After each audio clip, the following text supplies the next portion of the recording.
ఉషోదయం ప్రేమించు కాపరి ఉషా కిరణాలు ఉదయకాలపు వాక్య ధ్యానంకు మిమ్మల్ని ఆహ్వానిస్తున్నాం. ఈ కార్యక్రమం మీకు ఆశీర్వాదకరంగా ఉన్నదని మేము విశ్వసిస్తున్నాం. ఇంకను ఇతరులకు ఈ కార్యక్రమం పరిచయం చేయవలసిందిగా దేవుని పేరట మనవి చేస్తున్నాం. ప్రార్థనతో ఈ ఉదయకాలము దేవుని యొక్క వాక్యంలోకి వెళ్దాం. మహోన్నతుడు అయిన గొప్ప దేవ, ఉదయకాల సమయానికి వందనములు. ఈ ఉదయకాలమున మాతో మాట్లాడము, నీ కృపచేత నడిపించుము తండ్రి. నీవే నాయన మాకు సమస్తము, నీవే మాకు నాయన ఆధారమని నీ వాక్యం సెలవిస్తున్నది తండ్రి. మమ్మల్ని ఈ దినములలో కాచి కాపాడుచున్న విధానానికి వందనాలు. ఈ ఉదయకాల సమయంలో మాతోనూ మాట్లాడము, నీ కృపచేత మమ్మల్ని బలపరచమని యేసు పరిశుద్ధ నామమున అడిగి వేడుకుంటున్నాను పరమ తండ్రి, ఆమేన్. ఈ ఉదయకాలపు వాక్య భాగము ఆది కాండము 16వ అధ్యాయము 7 మరియు 8వ వచనములను చూడగలం. యెహోవా దూత అరణ్యములో నీటి బుగ్గ యొద్ద అనగా షూరు మార్గములో బుగ్గ యొద్ద ఆమెను కనుగొని, శారయు దాసివైన హాగరు, ఎక్కడి నుండి వచ్చితివి, ఎక్కడికి వెలుచున్నావని అడిగినందుకు, అది నా యజమానురాలైన శారయు యొద్ద నుండి పారిపోవచ్చున్నానెను. మనము చదివిన వాక్య భాగంలో హాగరు తన యజమానురాలు దగ్గర నుండి పారిపోతున్న సంఘటనను చూడగలము. ఆమె పారిపోవచ్చున్న సమయమున ఆమెని ఎదుర్కొనేదానికి వచ్చిన దేవుని దూతతో సంభాషిస్తూ ఆమె చెప్పిన మాటలనే మనము 7వ వచనం నుండి చివరి భాగం వరకు, అనగా చివరి వచనం వరకు చదివినట్లయితే చూడగలము. హాగరు ఒక సేవకురాలుగా, ఒక పని మనిషిగా అక్కడ ఉన్నప్పటికీ ఆమెను హెచ్చించినాడు ప్రభు. తన హృదయంలో గర్వించినప్పుడు తాను తన యొక్క గర్వమునకు తగిన ప్రతిఫలమును పొందవలసిన స్థితికి వెళ్ళిపోయినది. సారా చేతిలో బాధపడలేక అక్కడి నుంచి తప్పించుకొని పారిపోవచ్చున్నప్పుడు దేవుని దూత ఆమెను దర్శించి మాట్లాడినాడు. నీవు తిరిగి నీ యజమానురాల దగ్గరికి వెళ్ళి అణిగి మణిగి ఉండుము, ఆమె చేతి కింద నీవు అణిగి ఉండుము, నిన్ను నేను ఆశీర్వదిస్తాను అని యెహోవా తన దూత చేత హాగరుకు ఇచ్చిన వాగ్దానమును ఈ అధ్యాయంలో మనం చూడగలము.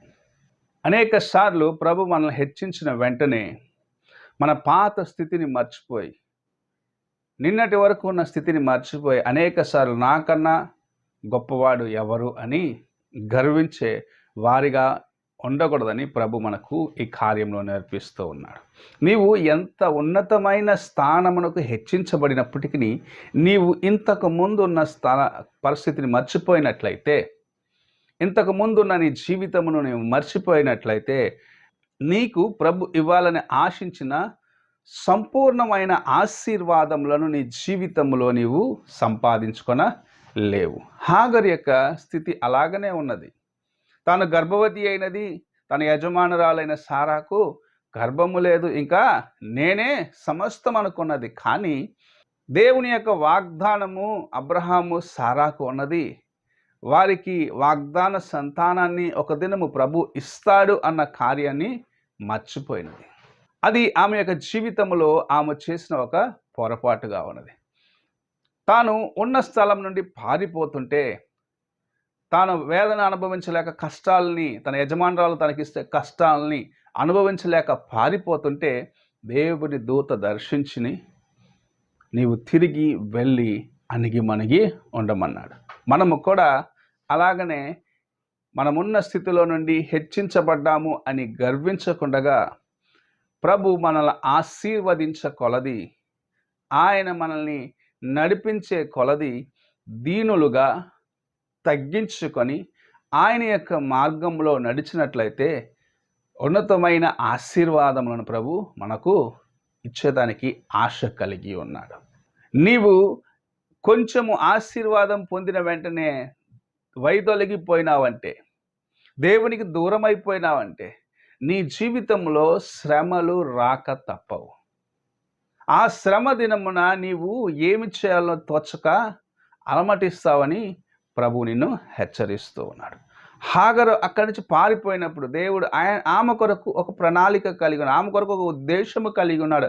అందుకే తన యొక్క దూతను ముందుగా పంపించి ఆమెతో మాట్లాడినాడు. నీ జీవితంలో కూడా దేవుని యొక్క ప్రణాళిక ఒకటి ఉన్నది.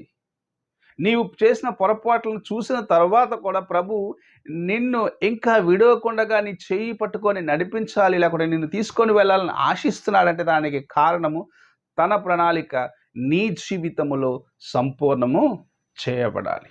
నీవు నీ కొరకు నియమించబడిన కార్యములను సంపూర్ణము చేయాలి. నీవు ఇతరుల ముందు దేవుని కొరకు చేయవలసిన కొన్ని కార్యములను ప్రభు నీ కోసము సిద్ధపరిచి ఉన్నాడు. వాటి నుండి తొలగిపోకుండా, వాటిని విడిచి నీవు దూరంగా పోకుండా ఉన్నట్లుగా ప్రభు నీకు ప్రక్కనే ఉంటున్నాడు.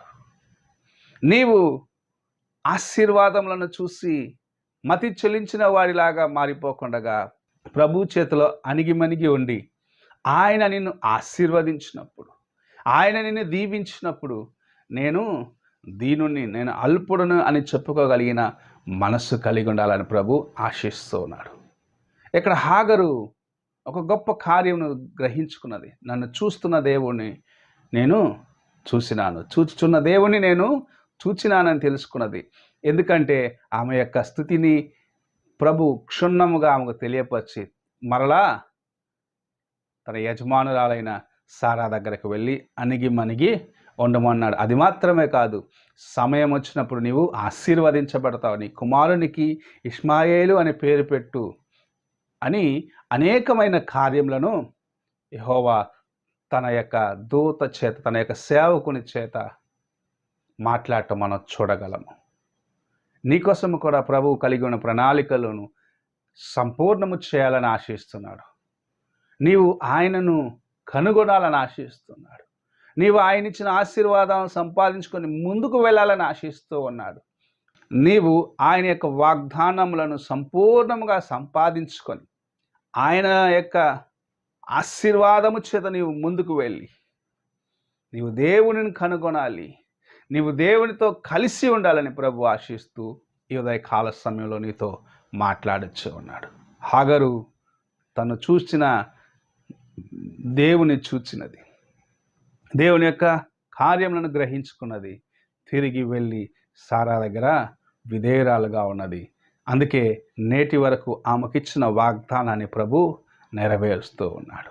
అరబ్ దేశములలో ఇస్మాయేలు యొక్క సంతానము విస్తరించడానికి కారణము ఆ దినము ప్రభు హాగరుకు ఇచ్చిన వాగ్దానమే. నీ జీవితంలో కూడా ప్రభు నీకిచ్చిన వాగ్దానమును సంపూర్ణము చేస్తాడు, నిన్ను ఆశీర్వదిస్తాడు, నిన్ను ఆయన అనేకుల మధ్యలో ఉన్నతమైన స్థితికి హెచ్చిస్తాడు. ఆయనను చూసి, ఆయనను కనుగొని ఆయన యొక్క వాగ్దానములను నీ జీవితంలో స్వతంత్రించుకో. హెచ్చించబడిన తర్వాత ఎన్నడూ కూడా గర్వించి నీవు దేవుని యొక్క ఉగ్రతకు గురి అవ్వకుండా నీవు కాపాడుకున్నావు. ప్రార్థన చేసుకుందాం. మహాగణుడు అయిన గొప్ప దేవ, ఈ ఉదయకాల సమయానికై స్తోత్రములు చెల్లించుకుంటున్నాం తండ్రి. ఈ ఉదయకాలమున నీ కృపచేత మమ్మల్ని నడిపించండి, నీ యొక్కనైన ఆశీర్వాదములు మా పట్ల నెరవేర్చండి. నేను హెచ్చించబడిన కార్యములు నా జీవితంలో చూసిన తర్వాత గర్వించి ఈ ఉగ్రతకు గురి అవ్వకున్నట్లుగా నన్ను కనికరించి నీలో నడిపించమని యేసు పరిశుద్ధ నామమున అడిగి వేడుకుంటున్నాను పరమ తండ్రి, ఆమెన్. తండ్రి అయిన దేవుని ప్రేమ, కుమారుడైన క్రీస్తు కృప, ఆదరణకర్త అయిన పరిశుద్ధాత్మిక సహవాసము ఇప్పుడు ఎల్లప్పుడూ తోడై ఉండి సదాకాలము నడిపించునుగాక. ఆమెన్.